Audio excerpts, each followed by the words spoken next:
Hey folks, this is Rich and you're with Beekeeping with Rich. And today I'm going to pull a dirty trick on some bees. We're getting ready to go off for a long weekend, and I thought I'd check everybody before we went to make sure that everybody had plenty of space, there wouldn't be any swarming issues or anything. And I started with number 3, check number 3, check number 2, check number 1. Number 1 was hopelessly queenless, no brood left. Oops. So I started checking the swarms and the splits, and decided that I'm just going to go ahead and move the swarm in this box right on top of number 1. You'll notice number 1 has a double brood box for the brood box, and then it had 2 honey supers on it. They weren't doing much with this one. There's plenty of honey being packed away in the other one. So I'm going to swap this blue box on top of there. There's a newspaper spread across the front of it. I spray the newspaper with sugar water, dampen it up. We'll let them eat through it. We have a nice strong young queen in this one. The dirty trick is that they were up there. If you'll turn around, dear, they're up there where you see that blue box a few days ago. And then one night I closed them up, brought them down, put them over here, and let them get reorientated to their new location, which meant I left them closed up in the box that night, the next day, and the next day, and the next morning. Then I let them out, hang this in front of them, and they came out and they did just fine. And maybe a couple of dozen bees went back up there, but most of them figured out that they weren't in Kansas anymore and went right where they were supposed to be. And now here I'm going to play another dirty trick on them, only they're not going to get the bush or any of that, because the process of eating their way through the newspaper and working their way down to the entrance should more than let them know that they're not where they were. At least that's the way it's going to have to work, because if I lose a few, I lose a few. It won't matter in this case because I've got masses and masses of foragers over there. I've got almost nothing but foragers over there. So if we lose a few in the process, well, we lose a few in the process. They will drift to another hive.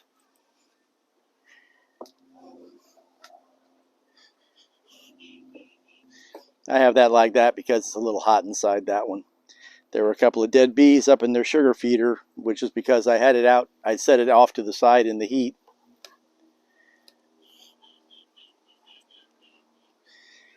As you can see, we have no lack of bees. This will go back on top, so we'll just put this over here out of the way.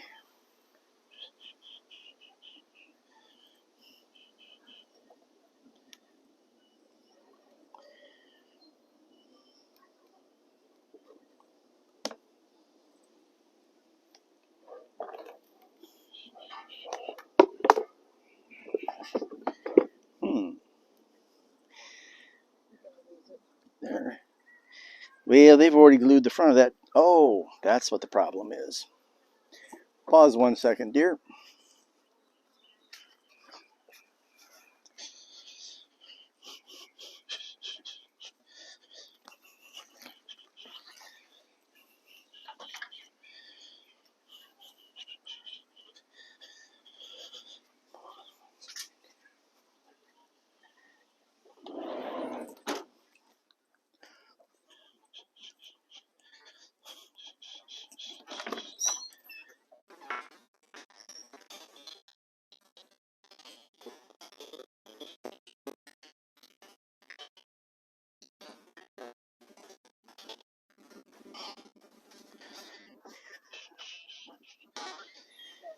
Okay. Well, as I said when I was demonstrating my ultimate screens, I don't screw them on unless I'm moving them. Well, I was moving them. I screwed it on and forgot.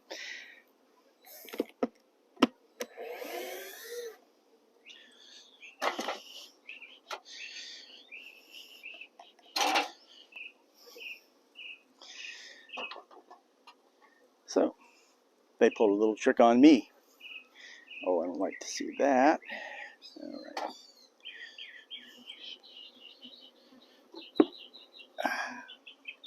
Excuse me.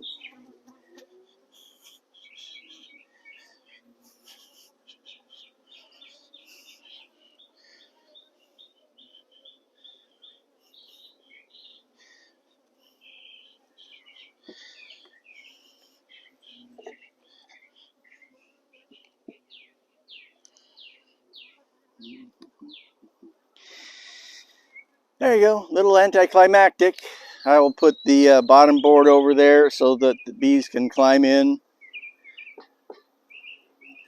that are in the bottom of it. And that's it. When we come back from the trip, I'll lift that up. I'll show you how they've eaten out all the newspaper, and that the two hives are now merged. They'll get a queen out of that one, and they'll get a huge forager force out of the other one, and they should just pick up and take off with no trouble at all. Okay. It's a very short video.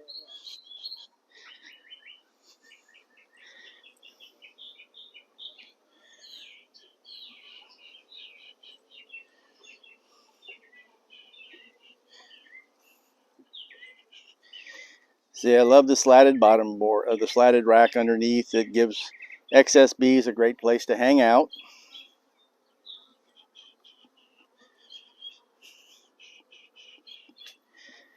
Although I think in this case, it might be better if I try to shake some of them.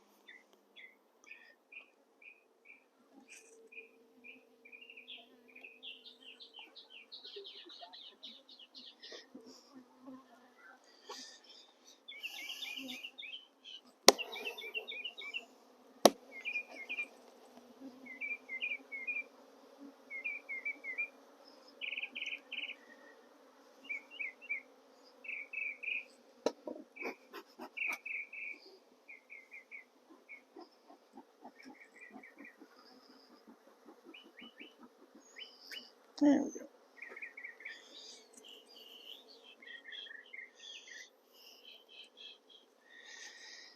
And if you're wondering, well, where was the box that was in this position?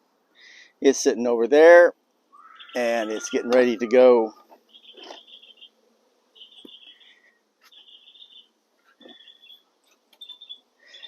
on top of here. Not even going to bother with newspaper here. There's just a very, very, very small force of bees in that one. They can sort things out themselves. I'll just give them plenty of smoke.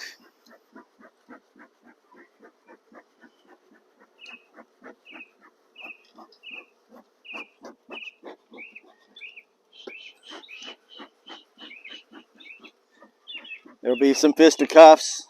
There'll be some bloodshed, but not a lot.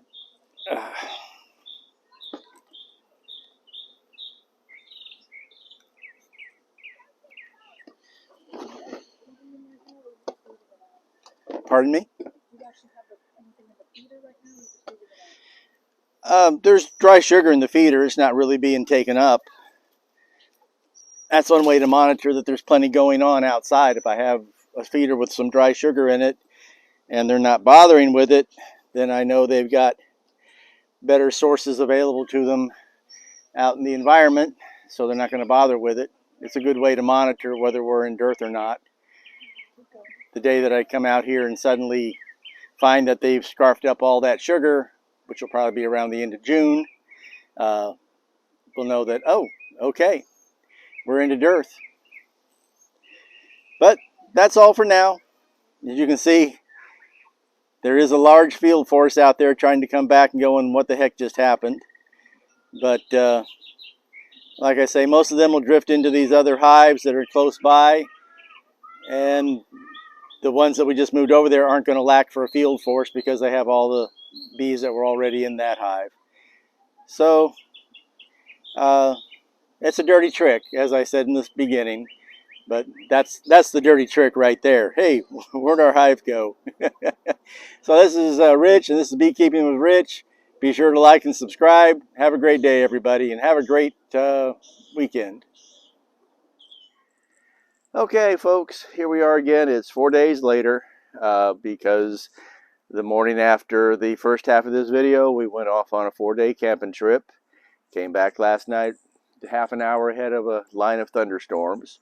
So it's the next morning. We're going to lift the lid. We're going to lift this box and show you that they've undoubtedly eaten out all of the newspaper and they've merged. One way to tell that is if you look down here, there's no pile of dead bodies on the ground from a massive combat situation. Pay no attention to the lizard. Yeah, lizards are always around here. Inside the box. Okay, ready? What do we got? No paper. No paper. All we got is the outside edge. Ladies, come on, come on. There we go. And there you go. 2 hives made into one. One hopelessly queenless, the other one with a young, healthy, newly mated queen in it. And I will take care of it later, dear. I don't like these man lake boxes that are extra wide. My setup isn't really designed for them. That's why I don't use them as part of my regular work. I use them as swarm boxes now, so I don't have to keep them in my regular rotation. All right, that's it. This has been Rich, Beekeeping with Rich. Hey, like and subscribe. See you all next time. Bye-bye.